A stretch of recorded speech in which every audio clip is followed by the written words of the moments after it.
इसलिए वास्तव में अपने आप को समझ लेना ही संसार को समझ लेना है। लोग स्वयं को नहीं समझ रहे हैं, लोग दूसरों को समझने में पूरा जीवन लगा दे रहे हैं।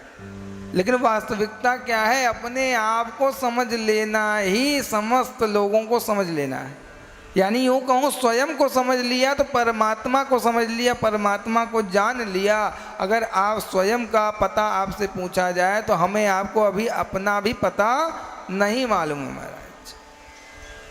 हमें आपको अपना ही पता नहीं कि हम कौन हैं, कैसे हैं, क्यों हैं, और हम दूसरों के पीछे ही लगे रहते हैं। इसलिए उस दृष्टि को बदल के हमें आपको स्वयं को पहचानने के लिए, स्वयं को जानने के लिए दिन रात प्रयत्न करना चाहिए। तो इसलिए अपने आप को सुधारना है, अपने आप को संवारना है। धर्म अधर्म दोनों एक साथ चलेंगे। यही हो सकता है, कहीं धर्म की अधिकता होगी, अधर्म की कमता होगी, कहीं अधर्म की अधिकता होगी, कहीं धर्म की कमता होगी। ये अगर आप चाहेंगे कि आपके साथ सिर्फ और सिर्फ अच्छा हो तो ये नामुमकिन है, ये दुर्लभ है। आप सोचें कि हमसे सिर्फ धर्म ही धर्म होगा, ये भी मुमकिन नहीं है महाराज। कुछ न कुछ अधर्म भी आपसे जाने अनजाने में हो ही जाएगा। ये परमात्मा की लीलाएं हैं।